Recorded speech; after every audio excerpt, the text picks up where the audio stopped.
So anisotropic elasticity equation, what we know about it, from where we have to start.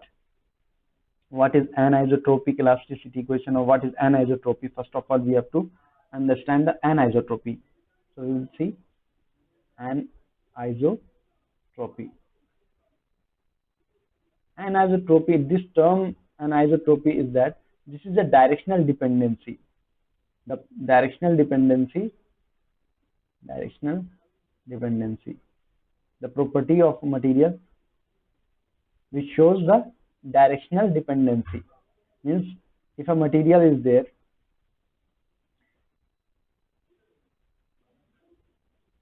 and the modulus of elasticity is, this is the one direction, suppose this is two direction and this is three direction.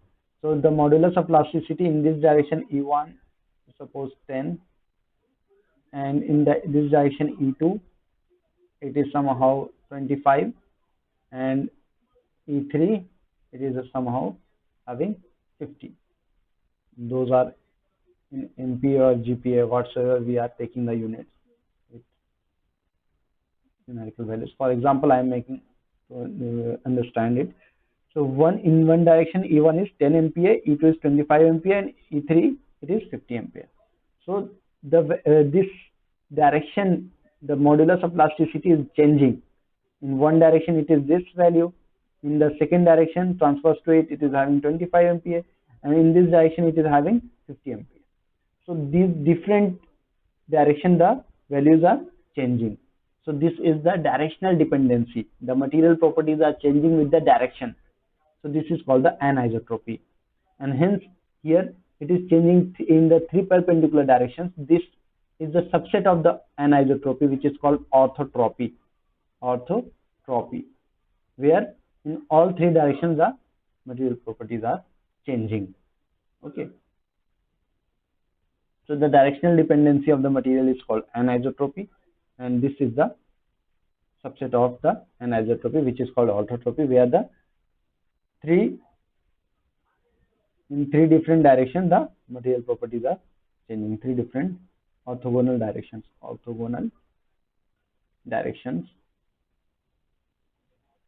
Different material properties.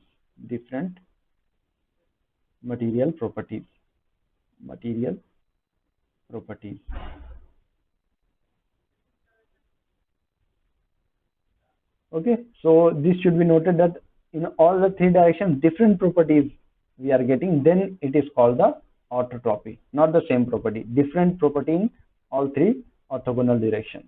That is the orthotropy. Okay. So now we know that here we will see that anisotropic elasticity equation, that is the generalized Hooke's law. So we have studied Hooke's law. We have somehow in the graduate level we have studied it, Hooke's law. What we know about Hooke's law? What does it say, Hooke's law? We remember that Hooke's law states that the stress is directly proportional to the strain. So when any proportionality sign is removed with the equality sign, then we know that stress is somehow related with E times strain. So when it was one directional, 1D, we generally use this stress as E times strain. But when it is a more than 1D, means 2D or 3D, then this stress we will write it as a sigma ij equals to E ij KL times strain KL, which we say that this stress is a second order tensor. This material property, which is an anisotropic material, so it is the elastic coefficients is fourth order tensor. Fourth order tensor means IJKL. This is the fourth order tensor, and this is the strain tensor epsilon KL. So now this stress is related with the strain. Stress and the strain are related with this help of EIJKL. It is a matrix now. So this can be further written. We can see that further we can write sigma xx, sigma yy, sigma xy, and sigma xz, sigma yz, and also sigma zz. So we can now relate this stress with one matrix of the material, and then with the material strain, and so epsilon x, epsilon y, gamma xy, and so on, gamma yz. Okay, so this matrix which is related with this, so this would be the constitutive matrix. Constitutive matrix. Okay, this is the constitutive matrix. E I J K L. This is a matrix. Okay, so now stresses would be related with the strain in this with the help of this matrix. Okay, so now we will see that how this matrix means E11, E12, and so on. There would be a lot of, if it is 9 by 9, we know that for that we have to understand, if we take any element, this is the element, and this is direction 1, 2, and direction 3.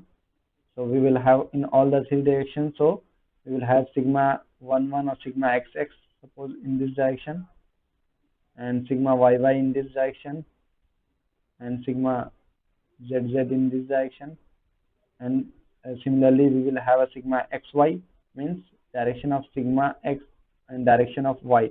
So we will have the shear stress in this direction, sigma xy.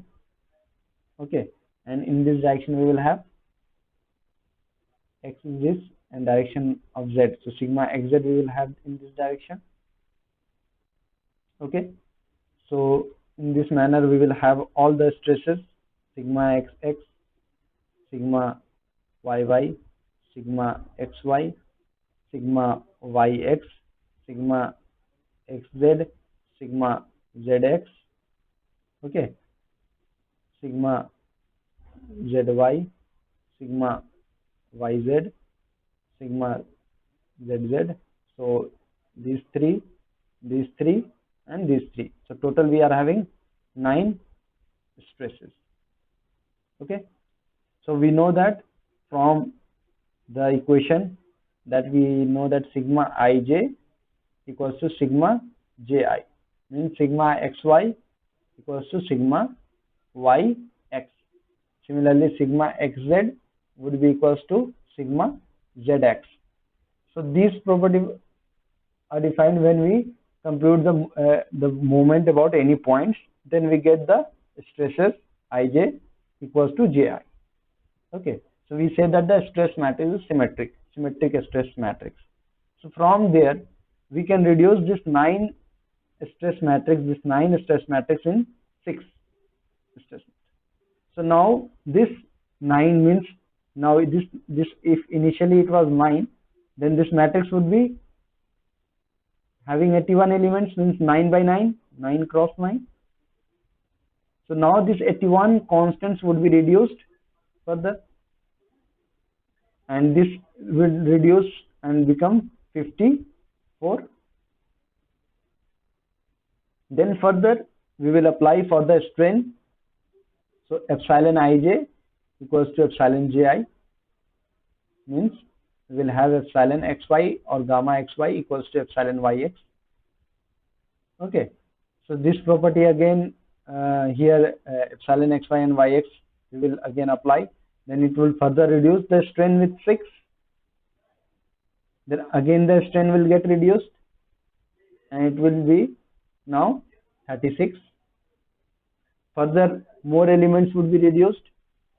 So in similar manner the elastic constants would get reduced. So we will see here now one by one. So this anisotropic elastic equations, from initially it is 81 elastic constants.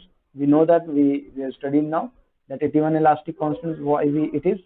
Because we are having a stress matrix, stress as a vector here, sigma ij, 9 row 9 by 1, and this matrix E matrix was 9 by 9, where it was 81 elements, and the strain matrix was initially a strain matrix was 9 by 1. So this was elastic constant was 81. So first we have applied. So here we are initiating with the strain. So okay.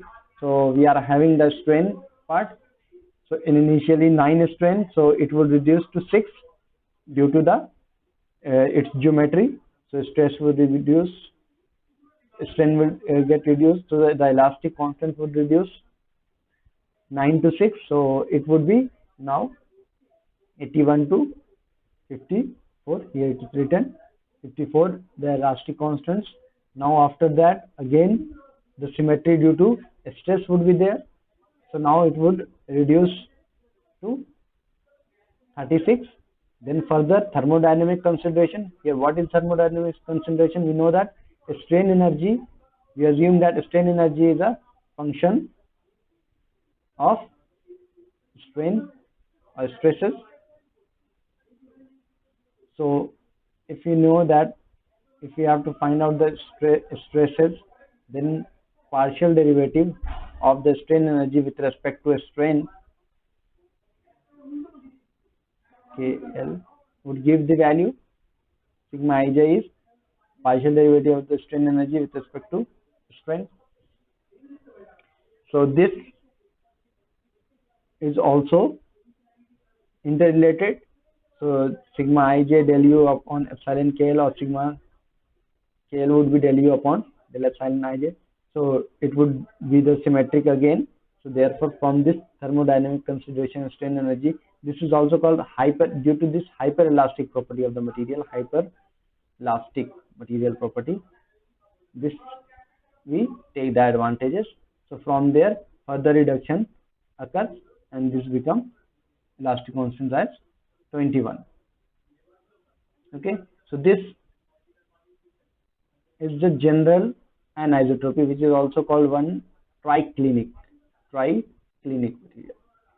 which is having 21 elastic constants. Now after that the material symmetry plays the role, that if the material is in one plane symmetry, then it would further reduce to 13 elastic constants, which is called monoclinic. Further, if 3 mutual orthogonal plane the material is symmetric, then it would becomes 9 elastic constants reduced. Then one plane same properties and different normal to it, so then it will have the 5 elastic constants, and this is called the transversely isotropic material. And then the material properties independent of the direction, means in any direction we are having this, every direction we are having the same properties of the material, then the elastic constant will be reduced to 2. Okay, so if this is the thing, then it is called the isotropic material. Okay, so we have studied the anisotropy in detail.